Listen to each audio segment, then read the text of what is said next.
Bienvenue si vous nous rejoignez sur Téléchat, mesdames et messieurs. Bonsoir et merci de suivre les 16 heures. À l'entame de cette édition, je vous conduis à la direction générale de la police nationale. La course des 19 présumés malfrats s'arrête aujourd'hui. Arrêtés pour diverses infractions, ces hommes sont présentés ce matin à la presse en présence du directeur général de la police nationale et le procureur de la République, Aman Issa Kazina.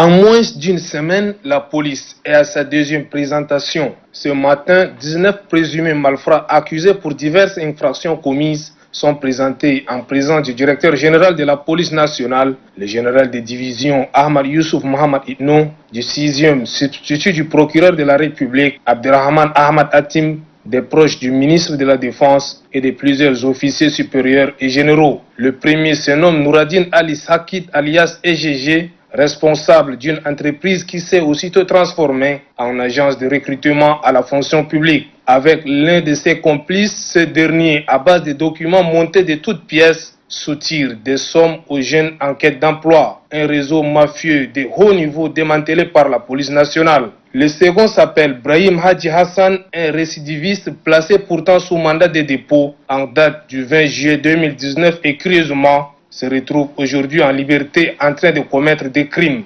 Fatima Seyid est une voleuse d'un bébé de 3 mois répondant au nom de Abbas Tidjani. Le bébé, lui, est volé à Karal dans la province de Hadjar Lamis. Grâce aux investigations menées par la police, ce nouveau-né pourra de nouveau sentir la chaleur de sa maman, très impatiente. Ce n'est pas tout. Un autre fauteur de troubles bien connu du service de police et de justice se trouve également parmi les présumés malfrats. Son nom est Haroun Abakar Abdallah, condamné à plusieurs reprises pour des infractions commises. Pour le cas de figure, il a été intercepté ce dimanche 12 juillet 2020 aux environs de 10 heures avec un véhicule de marque Toyota volé devant l'église numéro 12. Ce dernier n'est pas surtout inquiété puisque l'homme n'est pas à sa première arrestation. Les autres sont soit des brigands qui se font passer pour des sentinelles ou qui utilisent différentes stratégies pour commettre leur forfait. Pour le porte-parole de la police, Paul Manga, la vigilance doit être de mise et appelle la population à une étroite collaboration. Comme vous avez pu le constater, le but de cette invitation est de vous présenter 19 malfrats qui opèrent ici à N'Djamena et dans les environs, que nous avons, n'est-ce pas, appréhendés pour diverses infractions. Une fois de plus, à travers vos micros, nous lançons un appel pressant à la population pour qu'elle nous fournisse les informations nécessaires, qu'elle puisse dénoncer les malfrats qui pullulent dans nos carrés, nos quartiers et arrondissements, et surtout que le 21-21, qui est notre numéro d'appel, est disponible 24 heures sur 24. De sa collaboration dépendra également sa sécurité.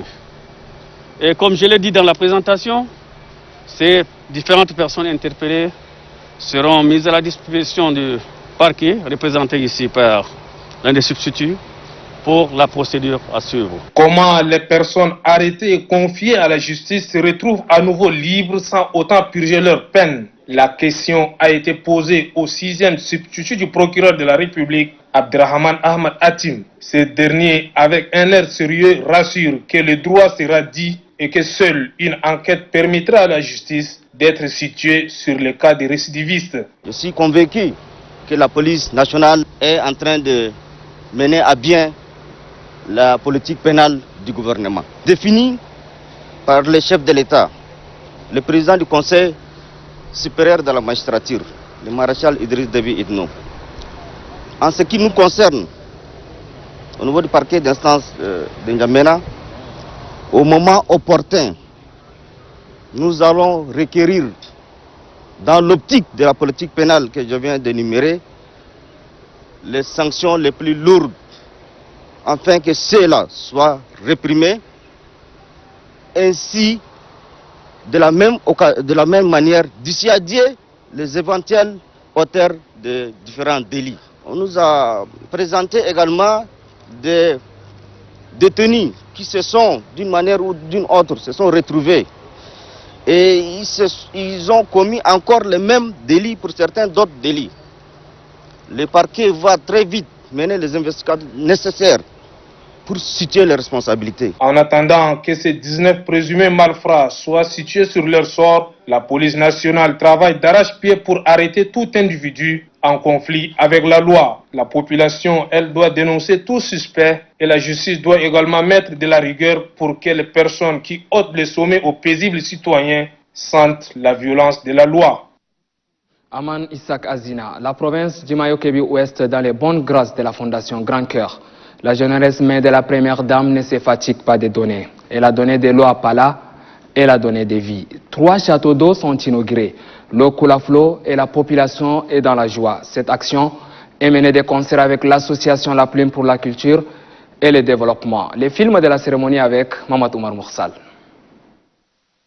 Après avoir fait un don de tricycles au groupement féminin, la Fondation Grand Cœur et l'association La Plume pour la culture et le développement remettent officiellement 3 châteaux d'eau à la population de Pala, chef-lieu de la province du Mayo-Kébi-Ouest. Il s'agit par cette œuvre de soutenir la politique du gouvernement en matière d'accès à l'eau. Nous avons au total 19 châteaux d'eau, 10 à Léré, 6 à Bender, et 3 châteaux d'eau à Pala. Monsieur le gouverneur, à ce que les châteaux soient gérés rationnellement et qu'il y ait quand même un comité de gestion autour de ces châteaux. Le gouverneur de la province du Mayo-Kébi-Ouest, Adou Fortey Amadou, rassure de veiller personnellement pour la bonne marche de ces châteaux. Nous sommes fiers de réceptionner ces joyaux pour le compte de la population de la ville de Pala. Monsieur le chef de mission, je vous assure que toutes les dispositions utiles seront prises pour que ce château, qui est implanté au plein centre de la ville de Pala, puisse être utilisé de manière efficiente pour le bien de toute la population. Cet élan humanitaire de la Fondation Grand Cœur et de l'association La Plume réconforte les habitants de Pala qui n'ont pas manqué de remercier la présidente de la Fondation Grand Cœur et l'association La Plume pour la culture et le développement. Il les encourage à plus d'actions en faveur de toute la population tchadienne. Arrêtons-nous à présent à Bongor, c'est dans les Mayo-Kébi-Est. Les membres fondateurs du mouvement patriotique du salut, les bureaux Bamina Assas, s'y trouvent pour une œuvre de bienfaisance. La cible, c'est le lycée Jacques Moudena. Ils l'ont doté d'une pompe à motricité humaine. Ils l'ont donné aussi des documents scolaires et c'est sous les regards bienveillants du gouverneur. Doba Robert rentre de Bongor. Le lycée Jacques Moudena de Bongor, de par sa position historique et culturelle, est l'un des grands établissements du Tchad ayant formé plusieurs cadres de ce pays. 5 présidents africains dont le maréchal du Tchad Idriss Déby Itnou en fait partie. En reconnaissance au passage du maréchal du Tchad Idriss Déby Itnou dans cet établissement de renommée, les membres fondateurs du mouvement patriotique du salut, le bureau Bamina Assas, ont tenu à exprimer leur élan de solidarité. C'est un élan de solidarité et d'encouragement à tous ceux qui ont eu à œuvrer pour le rayonnement du dit lycée. Ils ne sont pas venus les mains vides. Des documents scolaires et une pompe à motricité humaine sont mis à la disposition des élèves du lycée Jacques Moudena de Bongor.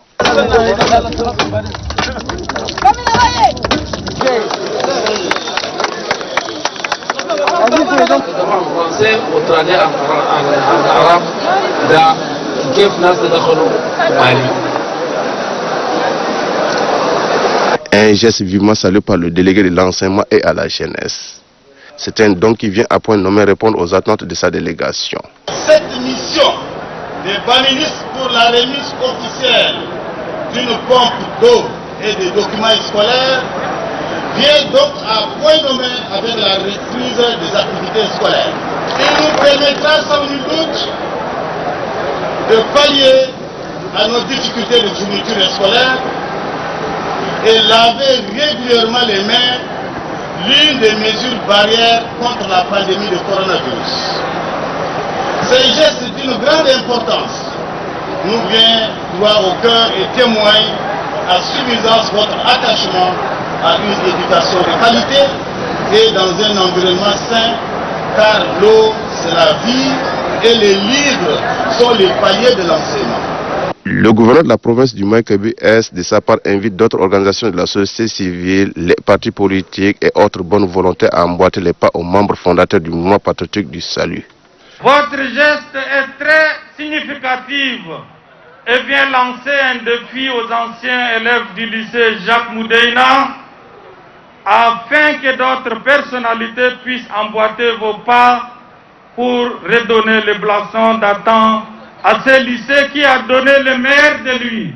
J'exhorte donc les responsables du lycée Jacques Moudéina à veiller strictement à l'entretien de divers dons et aux élèves d'en faire bon usage, que ce lycée historique connu à accoucher des cadres qui se mettront résolument au service de nos populations.